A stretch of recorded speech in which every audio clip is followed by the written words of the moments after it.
It's Friday the 13th. Unlucky for some, but not for you, because you've got a new edition of the Sustainable Futures Report to listen to. Yep, it's Friday the 13th of November 2020. I'm Anthony Day, and this is the latest Sustainable Futures Report. There's a new United States President-elect. We'll look at what he can do on the climate front and what he might find rather more difficult to do. We'll look too at what Prime Minister Johnson might do on the climate in the UK. The IPPR has a 10-point plan. What's the attitude of business and the opposition party?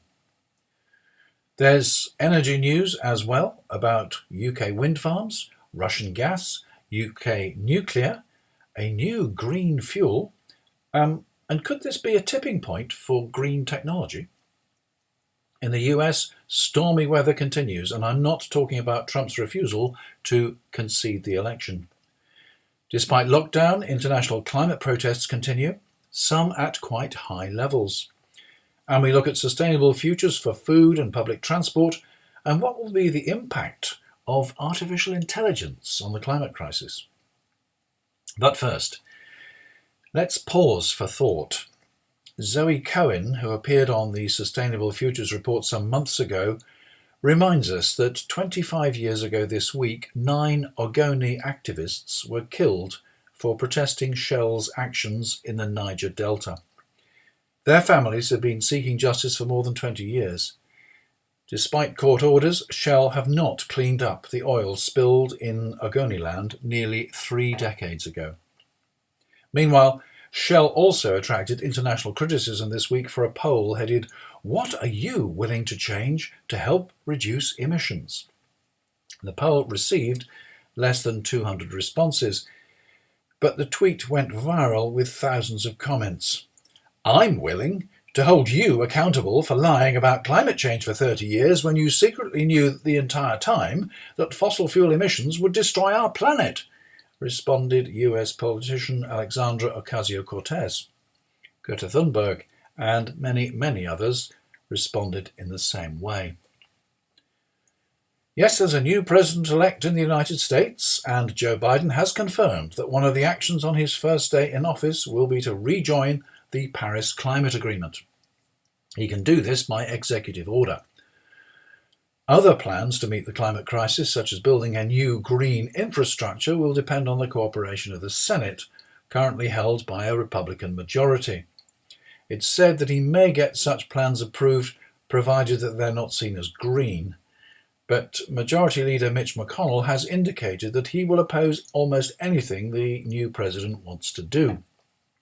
He's maintained that pledge ever since he pledged unsuccessfully that Obama would be a single-term president.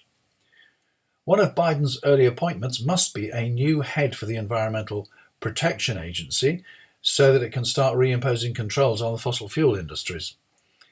Presumably, that appointment will have to be ratified by the Senate in the first of many battles. There are 2 runoffs for the Senate seats taking place in January in Georgia. If the Democrats win them both, the Senate will be divided 50-50, and the Vice President will have the casting vote. However, early reports suggest that the Democrats will take only 1 of the seats.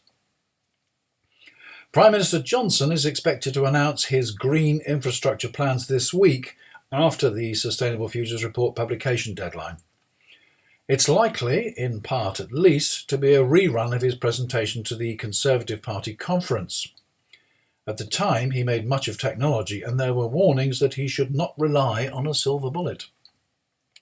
A decade-long rollout of home insulation and heat pumps to replace gas boilers is urgently needed to enable the UK to meet its climate obligations and recover from the COVID-19 recession, says the Climate Coalition of 70 charities and campaigning groups representing about 22 million supporters around the UK. The IPPR, the Institute for Public Policy Research, this week published the Road to COP26.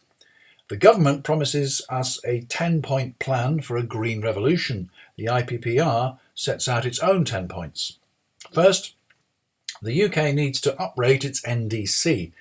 The NDC, or Nationally Determined Contribution, is the nation's commitment under the Paris Agreement. Previously, this was all bundled in with the EU NDC, but of course in the future, the UK will have to set its own. Estimates suggest that the government will need to reduce emissions by up to 69% by 2030 at the very least, in order to reach net zero and keep within a 1.5 degrees centigrade target. This must be done domestically without any international credits.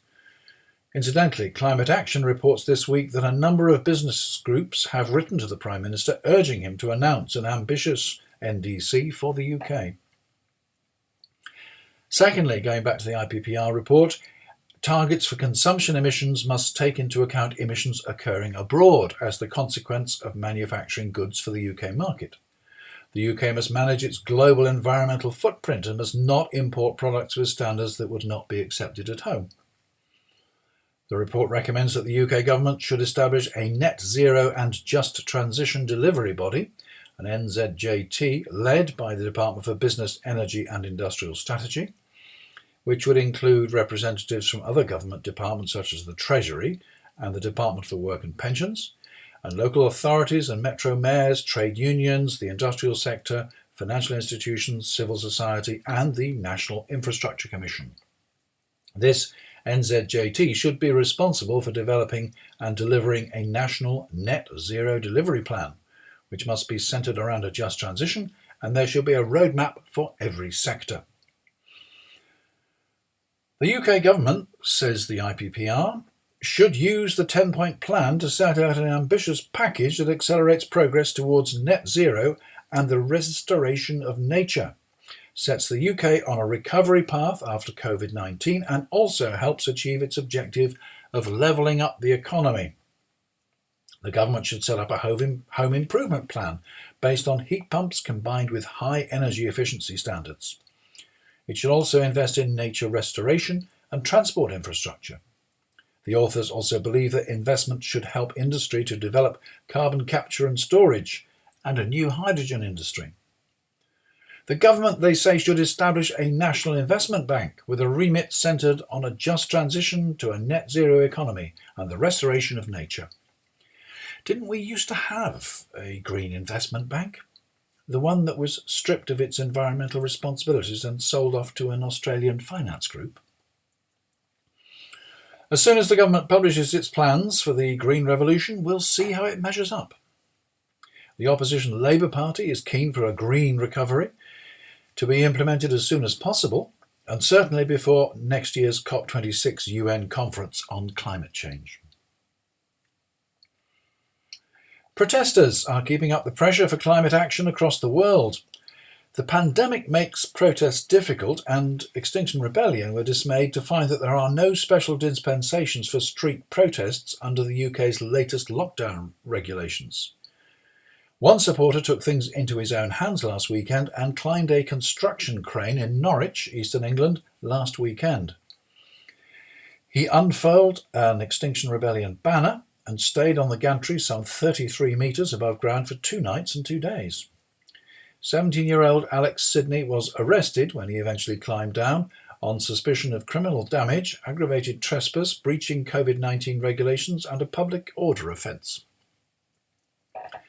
In Norway, members of the organisation Nature and Youth are taking the government to the Supreme Court in an effort to prevent the issue of further licences for oil exploration.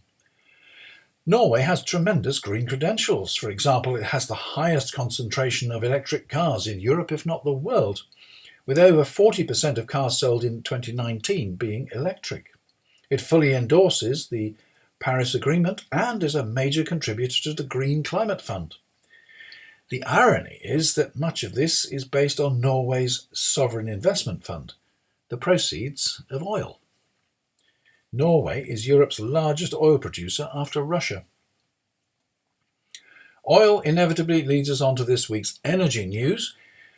The BBC reports that the Grangemouth refinery in Scotland is to be scaled back in the face of dramatically falling demand as a result of the COVID pandemic, with the loss of some 190 jobs. Parts of the plant to be mothballed date from the 1940s and 1950s, and there are doubts whether they will ever be reopened. This depends on the recovery of demand, and given that commuting patterns are changing, electric vehicles are becoming more widespread, and there is increasing pressure to reduce emissions by reducing the use of fossil fuels, it must be unlikely that demand will ever return to pre-COVID levels. Grangemouth is one of 6 refineries in the UK and the only one in Scotland.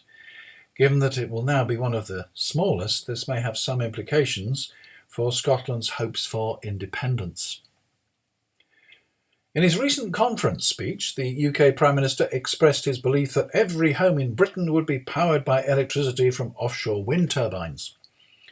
Energy giant RWE casts some doubt on this, claiming that the onshore grid cannot keep up with the needed connections. It all comes down to regulation. Since investment in the power infrastructure is eventually paid for by consumers through their bills, the regulator, Ofgem, restricts the level of investment to what it considers absolutely necessary. RWE, National Grid and Scottish Power are all urging for these controls to be loosened. Without this, they warn that the UK's net zero climate targets could be at risk. Russia has vast gas reserves and has plans to continue to expand production. Gas is, of course, much cleaner than coal, but it's still a fossil fuel. The Russians also plan to develop a supply of hydrogen and to exploit carbon capture and storage. There are 2 ways of making hydrogen. One is to extract it from water using electrolysis, but if you have vast quantities of natural gas, it makes sense to strip hydrogen from that. The problem with extracting it from natural gas is that CO2 remains, hence the need to use carbon capture and storage. As I've commented on many occasions, it's the philosopher's stone of the energy industry. It'll be absolutely wonderful when it works, but for the moment, commercial exploitation of carbon capture and storage is extremely limited. I haven't mentioned Hinkley C for some time. That's the new nuclear power station being built down in Somerset. The one that's over budget and should have been cooking Christmas turkeys in 2017, even though it was already years late by then. Work continues, but there's no indication on the EDF site of when it will actually come into production. 2025 seems to be the best current estimate, at which point it will enjoy government-backed index-linked revenues at about twice the current average electricity price. Undismayed and supported by the Labour opposition, the government is now expected to approve the construction of another new nuclear plant at Sizewell in Suffolk. Nuclear currently produces about 16% of the UK's electricity, but most of the plants are coming to the end of their lives. Nuclear is carbon emission-free in operation, although the construction process has a significant carbon footprint. Nuclear is attractive because it can supply baseload running at a steady and reliable output for months at a time, something which renewables cannot do, at least until we have a vastly increased storage infrastructure. The key question is whether we need more electricity. At first sight, the answer is obvious, as we adopt electric cars and the government urges us to replace gas boilers with electric heat pumps. But if we manage energy and above all reduce waste, we may not need so much. Writing on the BBC News website, Justin Rowlatt predicts that as new technologies converge, green energy will rapidly become vastly cheaper, pointing out how much lower the costs of offshore wind already are by comparison with projects like Hinkley C. It'll be interesting to see how the Prime Minister's Green Revolution statement will relate to all this. And finally, in energy news, we learn that a Dutch brewery is burning iron for process heat. That sounds totally counterintuitive, but it turns out that finely powdered iron burns at high temperatures with no CO2 or other emissions, and all that is left is rust. When you think about it, rust is oxidized iron, and any combustion is oxidization. The clever bit is where they take the rust and, using surplus renewable energy to drive an electrolysis process, they convert the rust back into iron powder, which they can then burn all over again. Apparently, the energy restored is about 80% of the energy input, which is better than the efficiency of producing hydrogen by electrolysis. The brewery is working with the Metal Power Consortium and researchers at the Technical University of Eindhoven. Apart from its use in industrial processes, the team are looking at iron powder as a cheap and efficient energy store, far cheaper than batteries or hydrogen. And I thought Iron Brew was Scottish. And in other news, artificial intelligence, is it sustainable?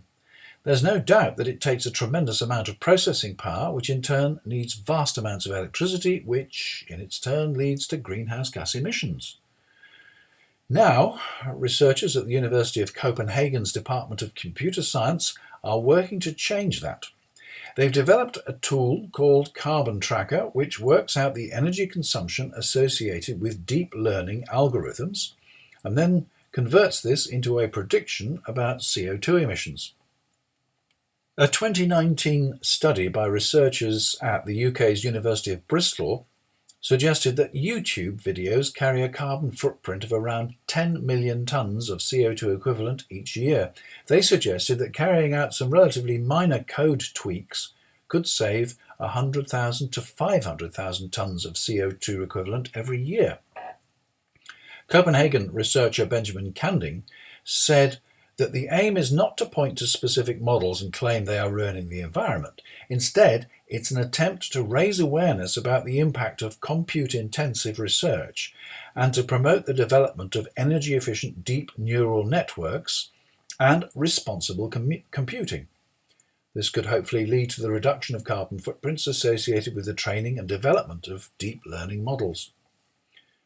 There's no doubt that computing and data processing, there's a phrase from the past, are using significant and growing amounts of power across the globe.